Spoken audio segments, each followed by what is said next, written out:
Hey guys, so welcome back to my channel. Today is gonna be Mommy Diaries number 2. This is gonna be a little bit more on things that could go wrong in pregnancies. I don't want to scare you guys with this video, but it's just gonna be my experiences and questions that have been asked as far as like spotting, miscarriages, or things that could just go wrong, because some of these things have happened to me. So I just want to inform you guys and let you guys know how I dealt with these things and what kind of complications that I went through. So I'm over here comfortable on the floor. My nose is running, I don't know why, with my food because I'm hungry right now. I'm out of breath because I ran up the stairs, but whatever. It's just a very cool, chill environment with you guys.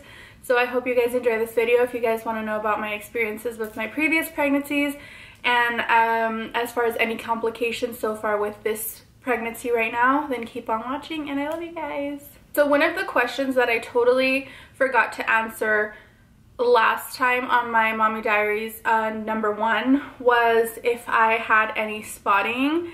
And on this pregnancy right now at this moment, I did have spotting. I had spotting at 4 weeks.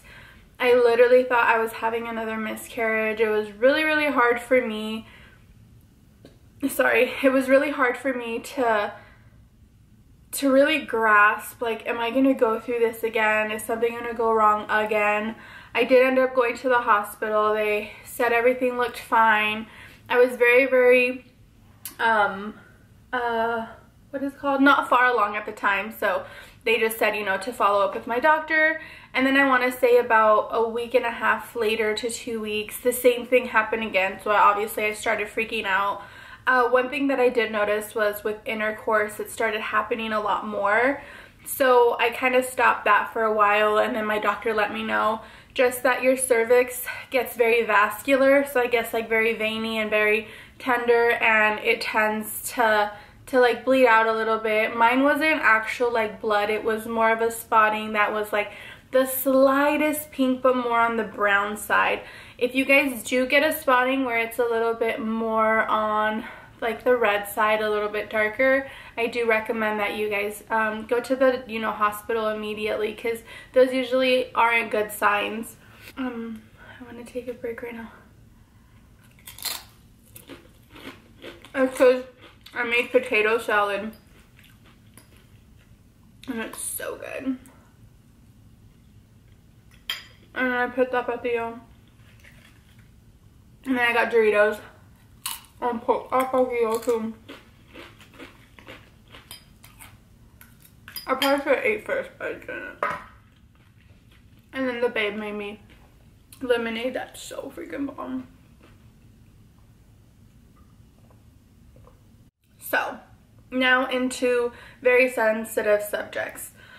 If you guys are honestly gonna say any negative comments, just to let you guys know right now about things that I went through, I will delete you, I will block you, because these are things that are very touchy to my heart and I'm very sensitive about these things. So just letting you guys know that. I haven't told a lot of people about this, so maybe some friends and family are going to be finding this out for the very first time. Others may know, but I don't like to talk about this a lot, but I'm really into this whole pregnancy this time around, and I just want to help you guys out. So once again, if there's any negative comments or anything like that, I will block you and you won't see any of my videos anymore, or Instagram. So please be nice and don't judge. Okay, time to begin. So my very first pregnancy went up to 11 weeks. I did end up miscarrying at home. It was a very, very scary moment. I was very young and I didn't know what to expect. I did end up cramping severely. It was worse than like having your period. It's very hard to explain, but it was just the most uncomfortable feeling ever.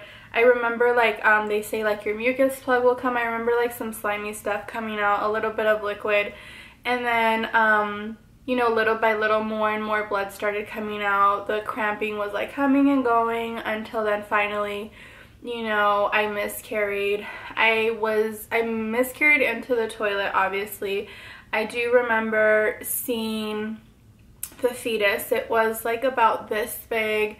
It literally had arms, legs, a head. It was like a very like white flesh tone kind of color. Baby had eyes and everything, and I do remember taking the baby, you know, out of the toilet because I was like, I don't care how small my baby is, like I'm not gonna flush it down the toilet. It was really sad for me to do that. It was, like I said, I was 19, so it was something very hard for me to go through. So, you know, my mom was out of town. None of us knew this was gonna happen, otherwise, you know, we would have been prepared for it. But I do remember my grandmother telling me that if I put the baby, I forgot in what kind of liquid concoction, it could last a little bit longer, and I did end up doing that. I want to say about a year later, I ended up, you know, getting rid of the baby. It was just a very touchy, you know, situation for me, and I just felt like I couldn't just throw it in the trash. I couldn't just flush it down the toilet. It was really hard for me to go through. So if you guys are going through things like that, feel free to message me. You know, I'm here. I went through something like that alone. Not many people knew exactly what I was going through, and it was hard. It was hard, but I'm glad I had my family to push me through it, and, you know, everything, you know, worked out. So then on my second pregnancy, I remember everything going good, and then I remember having one of my ultrasounds and them kind of seeing something that was like not normal in a way, so they decided to send me to a specialist. They had said I was having a girl, and it was such a long time ago. I remember there was like complications, but they couldn't figure out what was going on. They wanted to do a lot of testing on me. I didn't want those testings to be done, so I was just kind of letting, you know, time go by, because I was like, if they don't know what's going on, maybe it's not that bad. So I want to say at about, maybe it was like 4.5 months, maybe. No, it had to be longer than that, because at 23 and a half weeks, I believe it was, I ended up terminating the pregnancy, because a few weeks prior, I found out that my baby had cloacal exstrophy, which is rare. It's 1 in 250,000.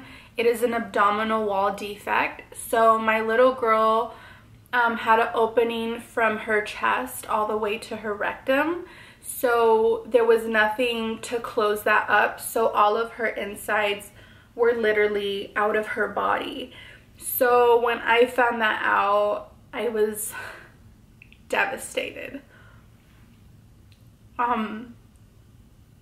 It's just, you know, to be once again so young and to have a doctor tell you something like that, it's a nightmare. It's a nightmare to go through something like that. Luckily, you know, my fiance now was by my side, and we were deciding, like, because the doctors told us, you know, if you go through this, just know that as soon as your baby comes out, you know, she's gonna be put through surgery immediately, and she's gonna need at least 7 surgeries in the first year of her life. And, you know, she will never be able to go to the bathroom regularly. She'll always have to have a bag, you know, on her with tubes. And just thinking of that, like, it was my choice to bring a child into the world like that, or not to, you know, not to let my child suffer.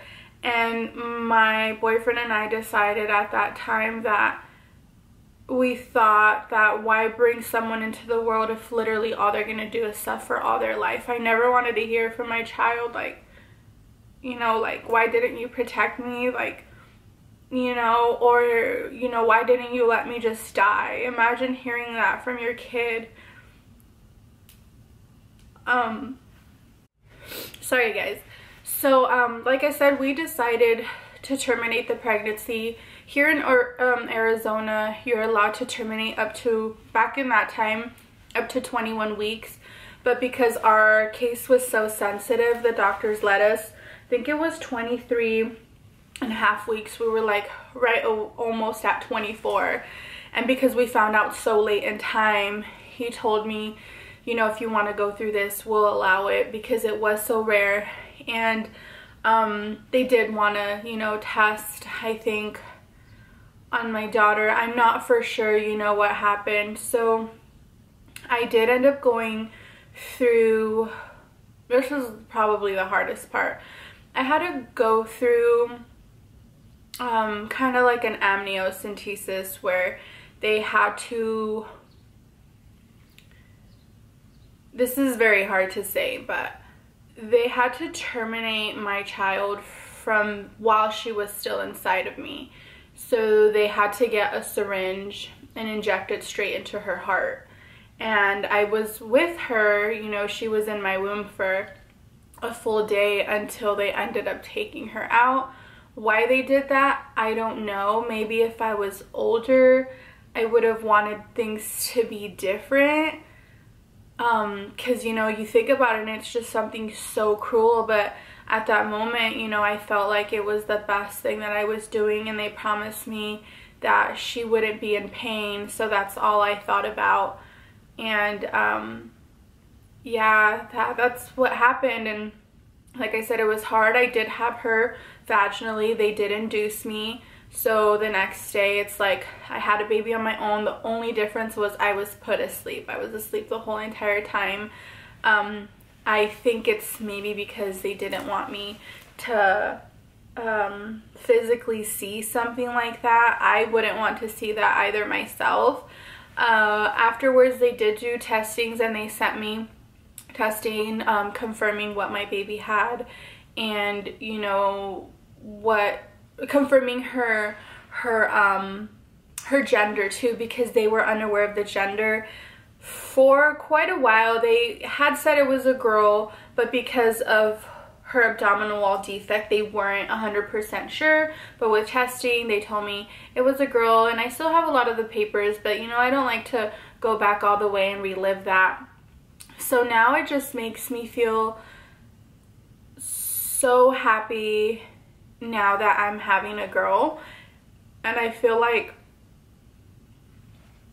it's my daughter that I never had. And I think maybe that's why, in a sense, I wanted a boy so bad. I didn't want a girl, and maybe because I was scared, you know, what women go through and things like that, and just reliving everything all over again, like, oh, you're gonna have a girl, and just going through all the steps all over again was very frightening to me. So I kind of just wanted a boy and just leave it at that, you know. But now I couldn't be more happier. At first I was a little, but sorry, I just got distracted. Talking about this takes a lot for me and to hold my emotions in, so I hope you guys understand that if I'm not like directly looking at the camera 24/7, because I kind of, in a sense, when I look away, I'm looking at a tree right now, I kind of just zone out a little bit. But yeah, so, you know, my pregnancies haven't been easy. After that pregnancy, I had my son Mason. With Mason, it was high risk because of my previous pregnancy. But with Mason, it wasn't smooth sailing either. With Mason, in the second trimester, we found out that he had 2 cysts on his umbilical cord. I think they accumulated a size of a baseball, no, not a baseball, a golf ball. So there were like 2 little golf balls on each side. What is weird, I remember my doctor saying that that's really common, but to me it was like, oh hell no, like what is going on? Can't believe this. I remember him telling me that they didn't go away by my 3rd trimester. You know, I was gonna have to have a C-section only because they weren't for sure what it was. Luckily, luckily I remember my appointment in my 3rd trimester, and it was a freaking miracle. The cysts were completely gone, like if they were never there. The doctor was like, see, that's what I told you not to worry about it. But to me it's like, boy, you don't know what I had gone through previously. So I was panicking to the most. I didn't know what it was, and I was scared as shit. So every pregnancy I've had, there has been something wrong. Just like with this one, everything is going good, but it's like then I had spotting. So I feel like no pregnancy is ever really perfect, at least in my opinion, only because none of mine have been. But with my son, something did go wrong, and I have a beautiful, healthy baby boy. And with this pregnancy, I'm for sure that my child is going to come out healthy as well. I just need to take care of myself, you know, and really pray to God.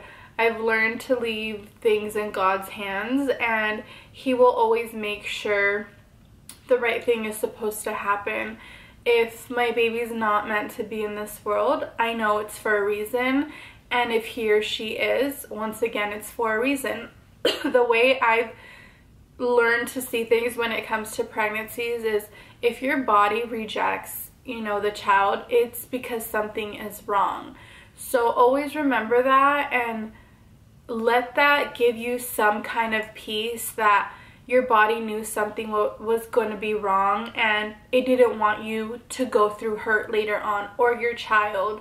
And that's what I try and grasp, you know, with certain things or certain situations that, you know, are really hard to deal with. Us as women, we deal with that stuff like on our own. But I know it affected my boyfriend a lot as well. Sometimes we think that our husbands, fiancés, boyfriends don't feel anything, but I know they do, and I know it affected him a lot. So, you know, it's just good to be there for each other, have a lot of support. And I think one of the best things you can do is talk about these situations, as hard as they may be, because you never know, you could be holding this in and your best friend could have gone through the same situation, or just any random person. So it's nice to talk about these things. And I couldn't for the longest, because all I would do was cry. Even at the beginning, it's been I'm 29, it's been how many years later, but it's still so touchy. So yeah, I mean, that's pretty much my little story on my pregnancies, and I hope I didn't scare you guys. Like I said, I'm not saying these things because, oh, this could happen to you, or it's going to, but it's just something to look out for, because these things do happen. And, you know, don't think you're the only one that's going through these things if it does happen to you. And I just wanted to let you guys know that I'm here for you, you know, to talk to if you've gone through these things and you're not alone. So yeah, I hope you guys enjoyed this video. I feel really good about it. I'm a little scared to post it, but, you know, I hope this is helpful to some of you guys. And once again, don't be scared. I just really don't want you guys to think like I'm being negative Nancy. So yeah, this is just an informative kind of video. So I love you guys, and like I said, if you guys have any questions, any concerns, please let me know. Comment down below, direct message me if you don't want anybody else to see what you guys are going through. I totally understand that, and I will get back to you guys. So I love you guys, and thank you so much for watching.